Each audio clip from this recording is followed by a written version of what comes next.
साथियों, हमने पिछले चैप्टर 119 में आपसे कुंभ राशि स्थित गुरु के सभी लग्नों के फलों के बारे में बात की थी और उम्मीद करते हैं कि इस कुंभ राशि स्थित गुरु के फलों के बारे में जो भी संशय था वह आपका अवश्य दूर हो गया होगा। कुछ निजी कार्यों की वजह से पिछले वीडियो से अभी आज के वीडियो तक अंतराल कुछ ज्यादा ही हो गया है और आप में से कई मित्रों के मैसेजेस हमको मिले हैं। इसके लिए हम आपके आभारी हैं और यह जानकर बहुत प्रसन्नता भी है कि आप इन वीडियोज को ध्यान में ले रहे हैं और अगले वीडियो की प्रतीक्षा भी करते हैं। आप सभी का बहुत बहुत आभार इसके लिए।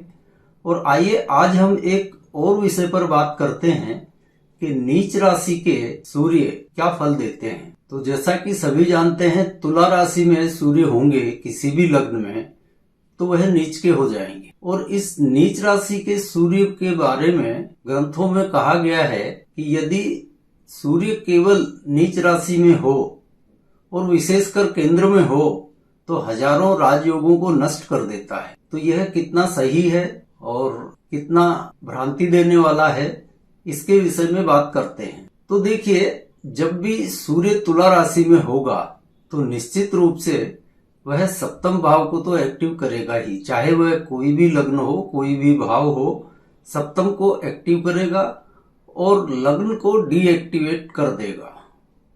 इसका परिणाम आप जानते हैं कि लग्न से संबंधित अच्छे फल, आदमी को मान, यश, प्रतिष्ठा, इसमें तो कमी करेगा ही। और सप्तम भाव है पतन का, संसार का, तो इसके प्रति रुचि बढ़ा देता है। और पुराने समय में जब यह बात कही गई थी उस वक्त आदमी की अपनी मान, इज्जत, मर्यादा यह सर्वोपरि होता था। भौतिकता इतनी हावी नहीं थी, लेकिन आज के परिप्रेक्ष्य में देखें तो भौतिकता कुछ ज्यादा हावी है। मान, यश, मर्यादा, इसकी फिक्र बहुत कम ही लोगों को रहती है। तो संदर्भ कुछ बदले हैं, लेकिन फिर भी हाँ, यह कहूंगा कि नीच के सूर्य कहीं भी बहुत अधिक अच्छे फल देते नहीं पाए गए हैं। तो आइए आज हम बात करते हैं मेष लगन में नीच के सूर्य हों तो क्या फल देंगे। तो मेष लगन में नीच के सूर्य होंगे तो सातवें भाव तुला राशि में होंगे और इनकी उच्च राशि लग्न में होगी और ये स्वयं यहाँ पर पंचमेश हैं। तो इस नाते यदि आप नियम लागू करेंगे तो लग्न और पंचम एक्टिव होना चाहिए था, उससे संबंधित अच्छे फल मिलने चाहिए थे। लेकिन पूर्व में भी हमने जब आपको किसी एक चैप्टर में सूर्य के नियमों के बारे में बताया था, उसी समय कहा था, और यह आप ध्यान रखिए कि हमारे वीडियोज में हम आपको जो भी नियम बता रहे हैं वह नियम मेष लगन पर लागू नहीं होंगे और स्त्री की कुंडली पर लागू नहीं होंगे। तो इस बात का आप विशेष ख्याल रखें। अब यहाँ पर देखिए, सूर्य अपनी उच्च राशि से सप्तम भाव में है तो सप्तम एक्टिव होगा, और पंचमेश हैं तो पंचम भाव से तृतीय हैं तो तृतीय भाव एक्टिव होगा।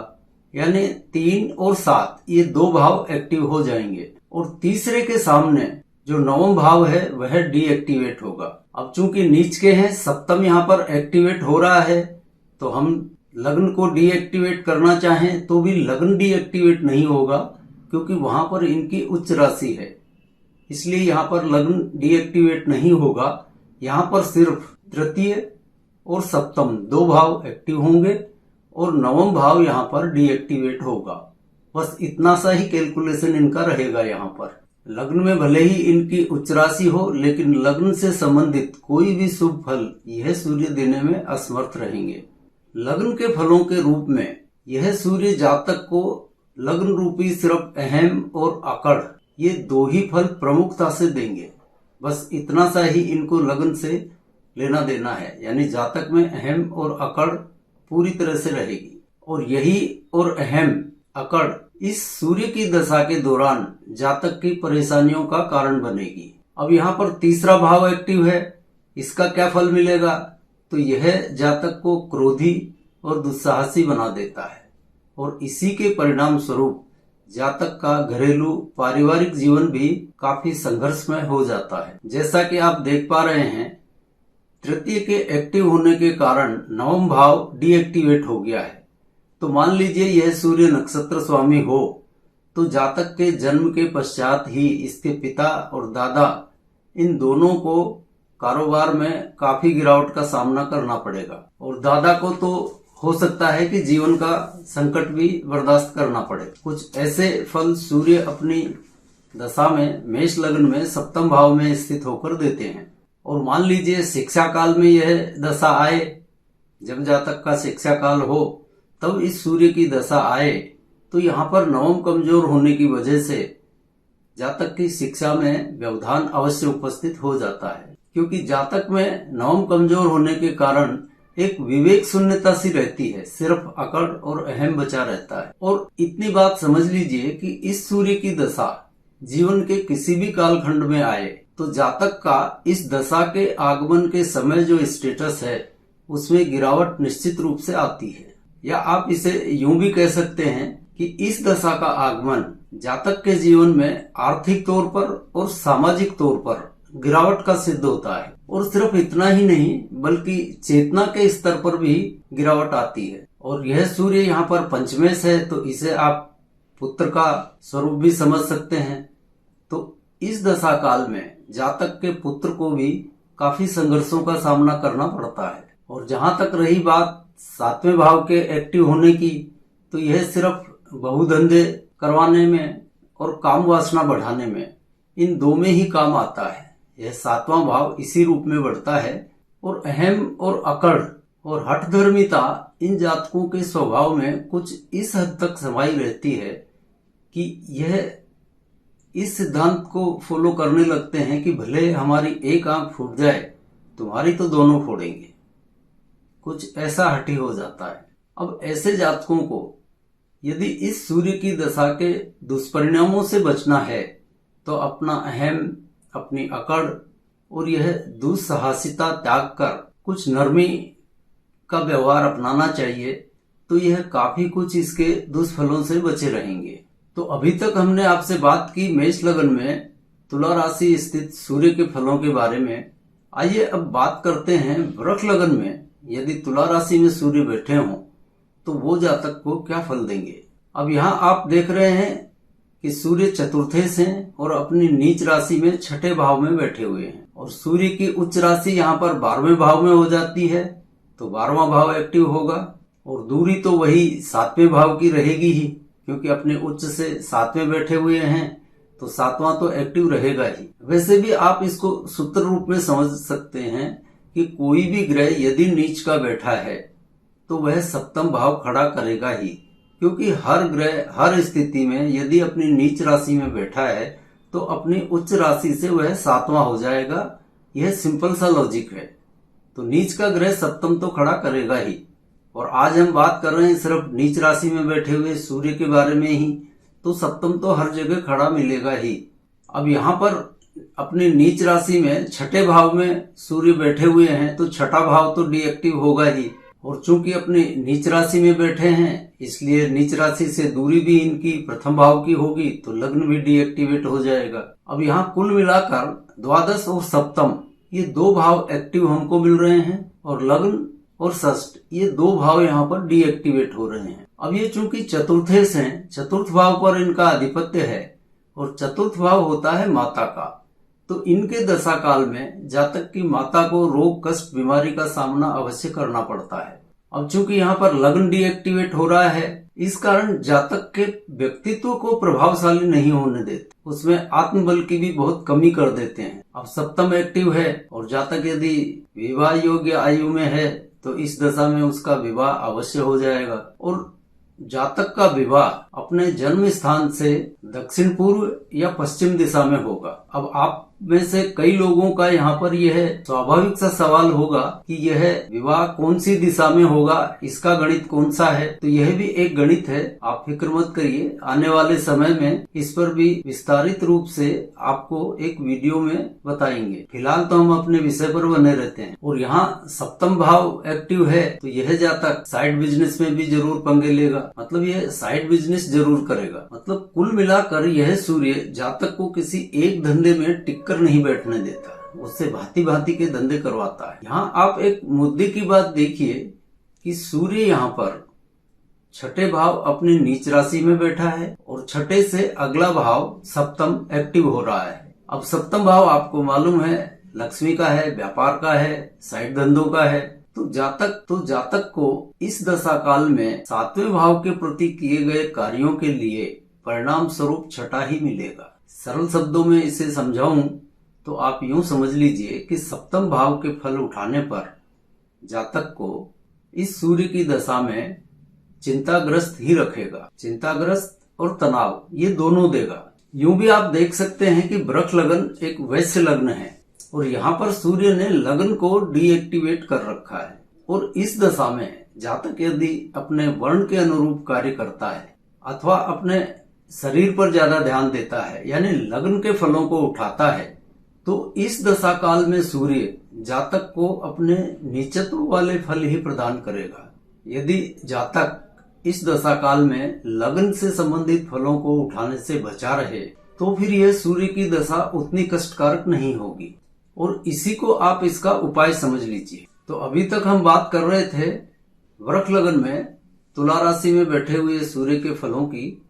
अब आइए बात करते हैं मिथुन लग्न में यदि सूर्य तुला राशि में बैठे हों यानी नीच के हों तो फल कैसे देंगे। अब यहाँ मिथुन लग्न में सूर्य यदि तुला राशि में होंगे तो पंचम भाव में होंगे और यहाँ मिथुन लग्न में सूर्य हो जाते हैं तृतीय जो कि अपने भाव से तीसरे होंगे। तो यहाँ तीसरे भाव से संबंधित निकृष्ट फल ही जातक को मिलेंगे इस सूर्य की दशा में। और तीसरे भाव के जो संबंधी हैं जैसे अनुज, नौकर चाकर, इनकी वृत्तियां भी निम्नगामी ही रहेंगी। अब यहाँ इनकी उच्च राशि मेष पड़ जाती है एकादश भाव में और वहां से सप्तम भाव की दूरी पर विराजमान है। तो एकादश और सप्तम ये दो भाव एक्टिव होंगे और इनकी नीच राशि पंचम भाव में है और दूरी जन्य भाव वही लग्न होगा क्योंकि नीच में ही बैठे हैं। तो यहाँ पर लग्न और पंचम ये दो भाव डीएक्टिवेट हो जाएंगे। अब यहाँ पर एकादश भाव एक्टिव है तो जातक में आशाएं, इच्छाएं इनकी मात्रा बहुत बढ़ी हुई रहेगी और सप्तम भाव भी एक्टिव है तो सप्तम से संबंधित कारकत्व आप देख लीजिए वो फल मिलने ही हैं यानी अधीनता या पैतृक धंधा दो में ही यह सफल हो पाएगा। और यदि संतानोत्पत्ति का यह समय हो तो इस दशा में कन्या संतान का सुख अवश्य मिल जाता है। पुत्र संतान का सुख नहीं मिल पाता लेकिन कन्या संतान का सुख अवश्य दे देगा। अब यहाँ पंचम डीएक्टिवेट है तो जातक का आत्मिक पक्ष बहुत कमजोर रहता है, व्यक्तित्व में भी कमजोरी आती है, इतना कोई प्रभावशाली व्यक्तित्व नहीं होता इसका। कुल मिलाकर जातक में इस दशा काल में देवीय गुणों की न्यूनता रहती है और जातक पूरी तरह से सांसारिक होता है। या इसे सरल शब्दों में यूं भी समझ लीजिए कि इस सूर्य के दशा काल में जातक की सोच पूरी तरह से भौतिकतावादी होती है। तो अभी तक हम आपसे बात कर रहे थे मिथुन लग्न में तुला राशि स्थित सूर्य के फलों के बारे में। आइए अब बात करते हैं कर्क लग्न में यदि तुला राशि में सूर्य बैठा हो तो उसके क्या फल होंगे। यहाँ पर सूर्य द्वितीय हो जाते हैं और अपने भाव से तृतीय बैठे हैं। यह सूर्य जातक को धन के मामले में बहुत संघर्ष करवाता है। धन इतनी आसानी से नहीं देता बल्कि बहुत पचा पचा कर देता है।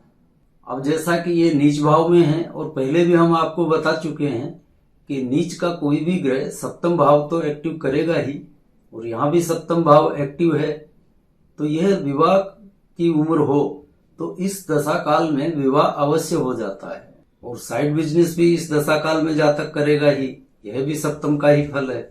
अब इनकी उच्च राशि दसम भाव में है और दसम भाव में इनकी मेष राशि है यानी कर्म भाव में उच्च राशि पड़ रही है, साथ ही साथ सप्तम भाव भी एक्टिव है। इसका मतलब यह होगा कि कर्म के मामले में यह जातक बार बार परिवर्तन करवाएगा और मान लीजिए यही सूर्य नक्षत्र स्वामी हो तो इस जातक को जीवन काल में कई बार धंधों में परिवर्तन करना पड़ता है। यह स्थायित्व तो नहीं आने देता, कई धंधे बदलने पड़ते हैं, मेहनत और संघर्ष बढ़ा देता है। और चूंकि यहाँ पर चतुर्थ भाव डीएक्टिवेट है इसलिए इस जातक के पास इस दशा काल के आने तक मान लीजिए सब कुछ है और इस दशाकाल में भी है, लेकिन इसे सुख की अनुभूति नहीं होने देगा, मानसिक क्लेश बढ़ा देगा। कहने का कुल मतलब इतना है कि भौतिक रूप से इसके पास सब कुछ साधन मौजूद होते हुए भी इसके मानसिक क्लेश बढ़ा देता है। इसको सुकून शांति नहीं मिलती, कोई ना कोई संताप इसके गले पड़ा ही रहता है। मानसिक रूप से बहुत परेशान करता है यह सूर्य जातक। और इस दशा काल में जातक की सोच में भी गिरावट आती है, काम वासना का स्तर भी बढ़ा हुआ रहता है और कुल मिलाकर मेहनत और संघर्ष बढ़ता है। शांति का पूर्णतया अभाव महसूस करता है जातक। शांति नाम की चीज नहीं होती। अब आज के चैप्टर को यही विराम देते हैं और इससे आगे के सूर्य के तुला राशि के फलों के लिए हम अगले वीडियो में आपसे मिलेंगे। तब तक के लिए जय जय सिया राम।